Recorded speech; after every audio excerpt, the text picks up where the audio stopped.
Hello. I thought I would start a new series showing you how to fix and mend and repair any clothes that you have that are damaged and perhaps you don't know what to do with or that you were otherwise going to throw away. Obviously, we're all a lot more conscious of checking where our clothes come from and making sure that we're not littering the planet with all of our waste clothes. So I wanted to show you some really easy and quite quick solutions in order to help you give your clothes a second lease of life. Today I'm going to show you how to sew on a button that's fallen off. I'm going to show you an example on a pair of trousers. So I've got this pair of trousers here and the main button has come off, which would basically mean that you can't really wear them. The first thing to do when that happens, if you notice it happen and you've got the button, definitely keep the button safe because that's really helpful. If you don't do that and you can't find one, you need to find an alternative button. So if you've got a button box or you keep all the spares off your clothes when you buy them, have a rummage through there first. Alternatively, sometimes you'll find places like charity shops have big buckets of buttons. So either go and buy a selection or take your item with you and check the right size. So what you need is a button that will fit just inside the buttonhole. So what should happen is you should be able to hold the button in the buttonhole and it be a really snug fit. So it's not going to fall out and it should just sit in there. So what you want to be able to do is you want to be able to push the button through the buttonhole, but not have it too loose. If it's too loose, your button will come undone. And then the next thing to do is to get the place you need to sew it on. So on these, I've actually got a load of loose threads where the button fell off originally. So the first thing I'm going to do is use a seam ripper to take those threads off the trousers because they're in my way. So you can just pull that through and you see the little bits of thread coming off there. But whilst you're doing this, you also want to know precisely where that button was sewn before so that you can put it back in the same place.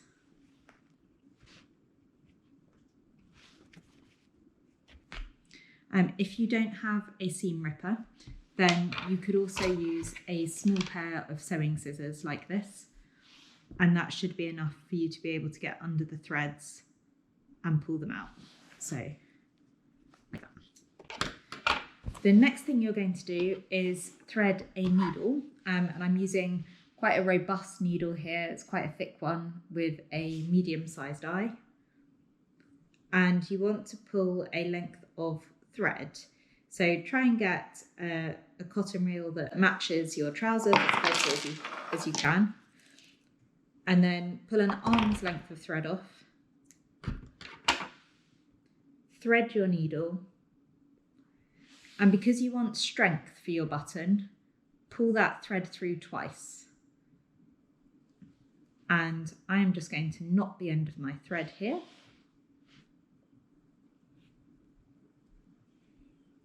Like that. And that just means it won't come through as you start to sew it on. So the button I'm using has got 2 holes in it, but you will also get buttons that's got 4 holes in it. So I'll show you both, but for this pair of trousers, it's a 2-hole button. And the first thing to do is to bring your needle out in that place that you've just taken the thread out of.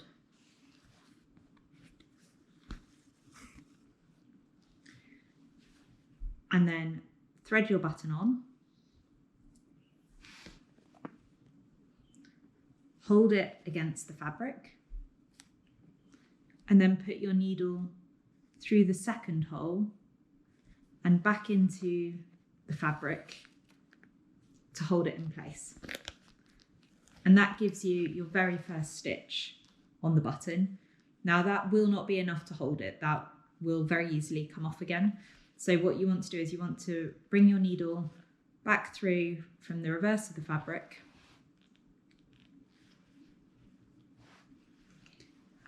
Up through the first hole.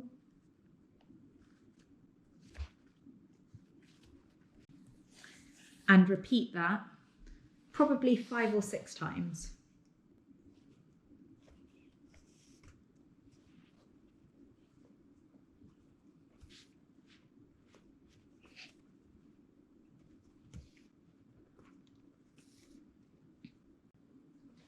And then once you've done that, bring your needle through the back of your fabric. Make a small stitch underneath the stitching you've just been doing.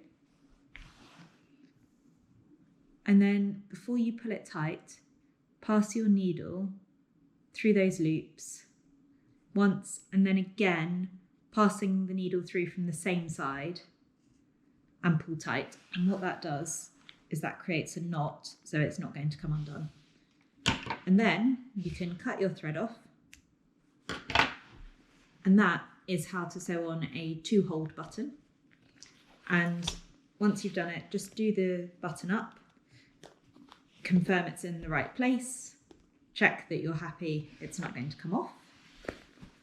And that is how to sew on a button when it's got 2 holes. I'm now going to show you how to sew on a button with 4 holes. So this time around I've got this button here. This time as well, I actually couldn't find a button that was quite the right size for my buttonhole. So if you have a look at this, you can see that actually that is a little bit too big. There's a bit of a gap on the side of the buttonhole. And so this means that if I don't do anything about that, they will just keep coming undone. So I'm going to sew the button on first, but then I'm also going to show you how to make your buttonhole a little bit smaller so that that's not a problem. So I've got some leftover threads that are here from when the button fell off. So the first thing I'm going to do is use my seam unripper to take those out. That is easiest to do from the back of the fabric. So you slide your seam ripper underneath those stitches, and then there's a small blade in this arch that means you can just pull it through, and that cuts the thread so that you can then pull that thread out. If you don't have a seam ripper, then you could also use a small pair of sewing scissors. But what you just want to bear in mind as well is that hopefully after that you can still see where that button was sewn. So there might be a little bit of marking on the fabric, and so that marks your template for where to go next. If you don't have that, then you'll need to hold your fabric together with all its other buttons done up. So in the case of trousers, you do up the fly. I've got another button on the inside here. So do that button up.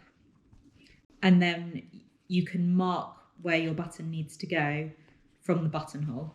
So you hold your fabric together and place your button where it is in the right place. And then you can put a pin through your button, through your buttonhole, into the back of the fabric. So that's gone through both layers. And then under your button, and that marks your place for where you're sewing your button on. So the next thing I'm going to do is I'm going to take a needle which I have threaded with a piece of sewing cotton. I've pulled that through double, so I've got 2 strands of thread here. That's really important because you want this to be as strong as possible. And I've tied a knot in the end here as well. I'm actually just going to take that pin out because, as I say, I've got some holes in the fabric here, so I can use those as a guide without the pin getting in the way.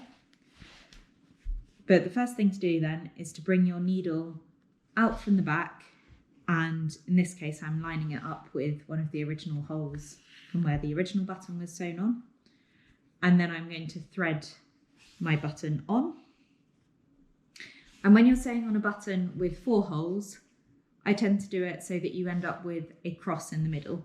So I've come out in the top left corner there. I am going to go into the bottom right. And then I'm going to bring my needle back out again in the top right and put it in the bottom left. Now that by itself will not be strong enough to keep your button on. So you want to repeat that probably 4 or 5 times.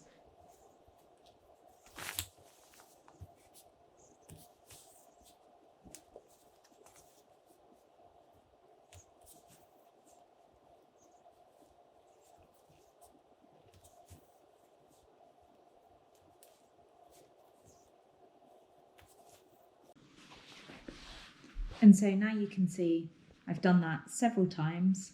That button is really well fixed. It's very secure. It's not going to come off. And so the final thing for me to do is to fasten my thread off on the back of my sewing so that it doesn't come undone. So I'm going to make a very small stitch which goes through underneath where my stitching has been. And before I pull that tight, I'm going to thread my needle back through the loop that that stitch is creating. And I'm going to do that twice from the same direction. And then what that does is if you slowly pull it tight, that creates a nice firm knot that means your stitching's not going to come undone. And I'm just going to cut my thread nice and close to the stitching. And that is your button sewn on. So that's how to do a button with 4 holes. Now what I'm going to do, as I said at the beginning, I'm just going to stitch this buttonhole up so that the button doesn't slide through. So again, I'm going to use double strands of thread here. I'm actually using a slight contrast so that you can see where my stitching is. I'm going to take my needle down from the base of the buttonhole, where the buttonhole is straight, and pull it up and take it then down at the top of the buttonhole. So you can see there with the pale thread, you can see where that stitch is. And then I'm going to do the same thing a couple of times. And so I'm going to again bring the needle back out at the bottom so you get this idea that the thread is wrapping round. And we're just going to do this until we've closed up that buttonhole so that the button doesn't slip through.